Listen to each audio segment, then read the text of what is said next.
Before we had MRI scans, before we had the concept of neurology, humanity had a different name for this condition. We called it possession.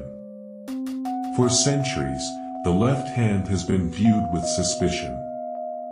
In Latin, the word for left is sinistra, the root of our modern word sinister.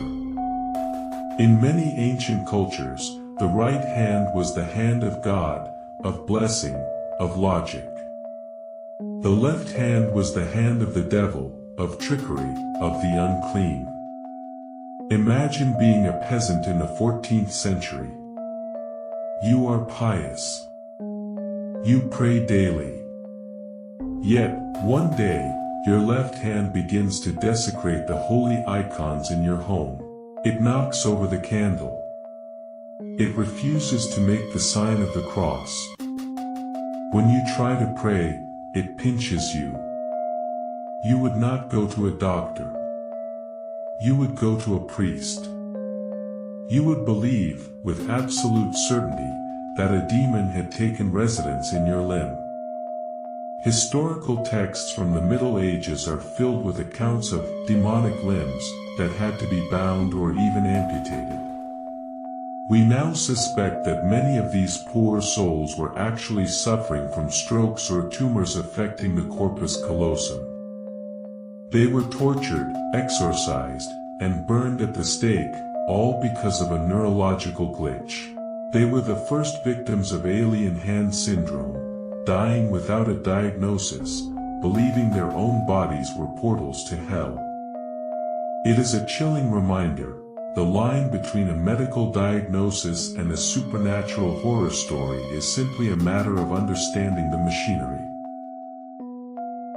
Medical journals speak in dry, clinical terms. The public knows this condition by a different name. In 1964, Stanley Kubrick released his masterpiece, Dr. Strangelove. In the film, the character Dr. Strangelove, played by the genius Peter Sellers, is a wheelchair-bound scientist. Throughout the film, his black-gloved right hand seems to be fighting a war against him.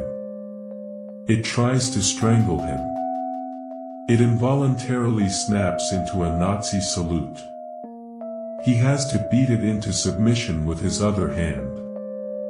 Audiences laughed. They thought it was pure slapstick comedy. But for neurologists sitting in the theater, the laughter died in their throats. Peter Sellers had perfectly, almost accidentally, mimicked the exact symptoms of a callosal lesion. In fact, the portrayal was so iconic that for decades, alien hand syndrome was unofficially called Dr. Strangelove syndrome. But there is a dark irony here. In the movie, the hand represents the character's suppressed Nazi past trying to break free. It suggests that the alien hand reveals our true, hidden nature. This aligns disturbingly well with the theories of some evolutionary psychologists. They suggest that the alien hand isn't acting randomly. It is acting on primal, suppressed impulses. It is the ID, unleashed.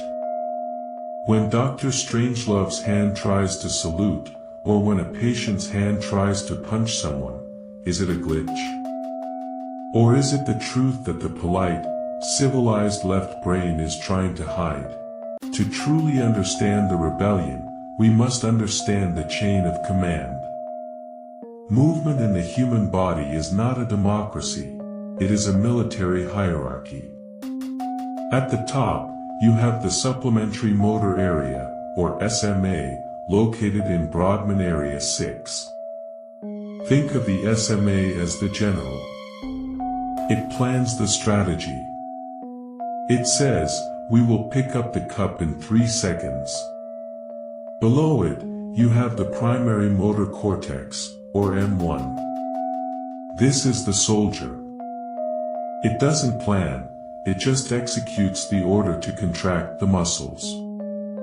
In a healthy brain, the general, SMA, talks to the soldier, M1, and says, "Move." But in alien hand syndrome, specifically the frontal variant, the general is assassinated. The SMA is damaged. However, the soldier, M1, is still alive. And it is bored. Without the general's specific orders, the soldier starts taking orders from the environment. This is driven by the parietal lobe, which processes sensory data. The eyes see a cup. The parietal lobe screams, "Object detected." The soldier, M1, having no general to tell it to wait, immediately grabs the cup. This creates what neurologists call utilization behavior. The patient becomes a slave to the physical world. If you put a comb in front of them, they must comb their hair. If you put a pair of glasses on the table, they must put them on, even if they are already wearing glasses. They literally cannot stop themselves. The no-go pathway in the basal ganglia has failed. It is a terrifying loss of autonomy.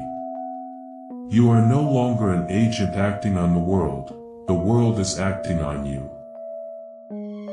Let us close with the case that haunts the sleep of every neurologist who reads it. The case of an 81-year-old woman, recorded in the Journal of Neurology, Neurosurgery and Psychiatry. She suffered a stroke affecting her right parietal lobe. She recovered well, or so it seemed. But soon, she began to dread the night. She told doctors that as soon as she drifted into the twilight state between wakefulness and sleep, her left hand would begin to creep. It would crawl up the sheets. It would find her neck. And it would squeeze. She would wake up gasping for air, her own fingers digging into her windpipe. To survive, she developed a system. She had to wedge her left hand firmly between the mattress and the bed frame before she allowed herself to sleep. She had to imprison her own body every single night. Imagine the psychological torture. The person trying to kill you is attached to your shoulder. You cannot run. You cannot hide. You cannot call the police. The killer is you. This case highlights the most disturbing aspect of the syndrome.